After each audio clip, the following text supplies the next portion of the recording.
ఈ ప్రతి నెల ఒక ప్రాంతంలో ఈ సువార్తను మోసుకుని వెళ్ళడానికి దేవుడు అవకాశము ఇచ్చారు. అండ్ మనుషులు ఇక్కడ బ్రతుకుతున్నాం, మనుషులందరూ బ్రతికేస్తున్నాం. బ్రతుకులో ఒక ఆలోచన చేయాలి. ఏంటి అంటే అసలు ఎక్కడి నుంచి వచ్చాము అనేది ఆలోచన చేయాలి. చాలా మంది ఈ లోకానికి వచ్చాం కానీ ఏదో బ్రతుకుతున్నాం, కొద్ది కాలం ఉంటున్నాం, చనిపోతున్నాం, జీవితం ముగిసిపోయింది, అయిపోయింది అని అనుకుంటున్నారు. అసలు రావడం ఎక్కడి నుంచి వచ్చామో మనము అనేది ఆలోచన చేసుకుంటే దేవాది దేవుని ప్రేమించి ఆదామును అవ్వను మొదటి మానవులుగా సృష్టించి ఆ వారి ద్వారా ఈ లోకమంతా కూడా మనుషులు రావడం జరిగింది. సరే, మొదటి మానవుడు వచ్చినప్పుడు ఆ మొదటి మానవుడు పరిశుద్ధుడు, ఏమాత్రము కల్మషం లేదు, పాపం లేదు. పాపం లేనివాడుగా ఉన్న ఆ మొదటి మానవుడు ఆజ్ఞ అతిక్రమానికి దారి తీయడానికి కారణం ఏంటంటే ఆ మానవుడు ఒంటరిగా ఉన్నాడు, దేవునితో సహవాసం కలిగి ఉన్నాడు, దేవునితో ముఖాముఖిగా మాట్లాడుకుంటున్నాడు, బాగుంది. అయితే నరుడు ఒంటరిగా ఉండడం మంచిది కాదని దేవుడు ఉద్దేశించి ఆ ఉద్దేశము మరి చాలా మంచిది, అందుకే నరుడు ఒంటరిగా ఉండడం మంచిది కాదని సాటి సహాయమును ఏర్పాటు చేయాలి అనుకుని దేవాది దేవుడు స్త్రీని నిర్మించాడు. వారి ఇరువురిని జతపరిచాడు, కుటుంబంగా కట్టాడు. కట్టిన తర్వాత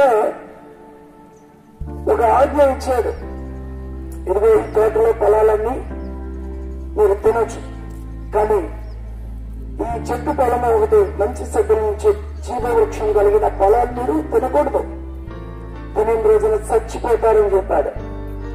అయితే కొంతకాలం జరిగింది, చక్కగా ఉన్నారు, దేవునితో మాట్లాడుకుంటున్నారు, జీవితం కొనసాగబడుతుంది, బాగుంది. అయితే సాతాను అనేవాడు చాలా యుక్తి కలిగిన వాడు. వాడు ఈ స్త్రీని మోసం చేయడానికి ఆ సాతాను స్త్రీని వాడుకున్నాడు. అమ్మ ఏంటి అన్ని పొలాలు తినొచ్చు అని చెప్పాడా అంటే కాదు, అన్ని తినొచ్చు కానీ ఒక చెట్టు పొలాలు తినకూడదని చెప్పాడు అని చెప్పాను. నేనే దేవుడు అబద్ధం చెప్పాడు, మోసం చేస్తాడు, ఈ పొలాన్ని మీరు తింటే కనుక మీ మనోనేత్రాలు తెరవబడతాయి, మనోనేత్రాలు తెరవబడటమే కాదు దేవతలుగా మారిపోతారు మీరు అని చెప్పినప్పుడు వారు తిన్నారు. ఆజ్ఞ అతిక్రమం జరిగింది, పాపంలో తగ్గారు. అక్కడ మొదలైందండి మనము మానవుని పాపం, ప్రతి మనుషుడి పాపము అక్కడ మొదలైంది. ఆనాటి నుంచి ఈనాటి వరకు పాపం జరుగుతూ వచ్చిన సందర్భాన్ని చూస్తే పాపానికి విరుగుడు ఒక మేక, ఒక గొర్రె, ఒక పొట్టేలు, ఒక ఆవు, ఇట్లా ఏ మొత్తం మీద బలి నడిపించి ఆ పాపానికి విరుగుడుగా వాళ్ళు బలర్పిస్తూ వచ్చారు. సరే, బలర్పించేవారు పాపం పోయిందని అనుకునేవారు, అక్కడి నుంచి మరలా పాపంలో పడేవారు, పాపంలో పడినంతసేపు మరలా తిరిగి మరి బలర్పించేవారు, మళ్ళీ పాపంలో పడేవారు. ఇట్లాగా కొన్ని కోట్ల సంవత్సరాలు జరిగింది. ఏ మానవుడు పరిపూర్ణుడు కాలేకపోయాడు, ఏ మానవుడు పాపం నుండి విడిపించబడలేకపోయాడు,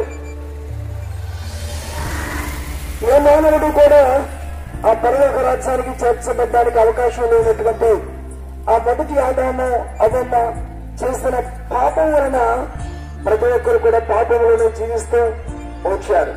దేవుడు చెప్పాడు, ఎన్నో ఆజ్ఞలు ఇచ్చాడు, ఇచ్చినప్పటికీ కూడా లోబడే తత్వం మనుషుల్లో లేదు.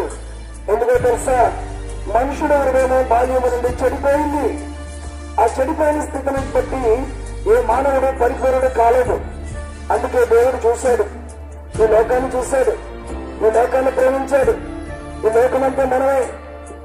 ఈ లోకంలో ఉన్న ప్రతి మానవుల్ని ప్రేమించిన దేవుడు ఈ పాపం పోవాలి, ఈ పాపం తీసివేయబడాలి, ఏం చేయాలి అనే ఒక ఆలోచన చేసి తన ఏకైక కుమారుడైనటువంటి యేసుక్రీస్తు ప్రభువుని ఆ పరలోకము నుండి భూలోకానికి స్వరూపిగా అంటే ఆత్మ వలన మరియమ్మ గర్భాన్ని ఎంచుకుని ఆ గర్భములో ఆత్మ ద్వారా ప్రవేశించబడి మానవ అవతారం ఎత్తి ఈ లోకానికి యేసుక్రీస్తు ప్రభు రావాల్సి వచ్చింది. దేవునికి స్తోత్రం. ఎప్పుడైతే మానవుడిగా వచ్చాడు అంటే మానవుడిగా ఎందుకు వచ్చాడు? ఆయన మనిషి కష్టం మనిషే అర్థం చేసుకోగలడు. అందుకని ఆయన శ్రమ ఏంటో కష్టం ఏంటో పరిస్థితులు ఏంటో అన్ని అర్థం చేసుకోగలిగిన మానవ అవతారం ఎత్తాడు. ఆయన పరలోకములో నిత్య సంతోషములో నిత్య రాజ్యంలో ఉండే దేవుడు ఆ పరలోక రాజ్య భాగ్యాన్ని విడిచిపెట్టి ఈ భూలోకానికి ఆయన రావాల్సి వచ్చింది.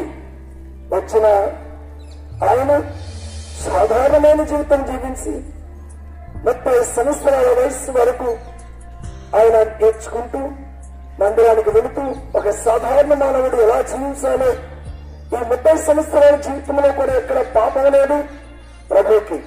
ఎందుకంటే ఆయన బలి అవ్వవలసిన వాడని దేవుడు ఈ లోకానికి పంపించాడు. అందుకే ఆయన పరిశుద్ధుడిగా జీవించాడు. 3.5 సంవత్సరాలు సువార్త ప్రకటించాడు.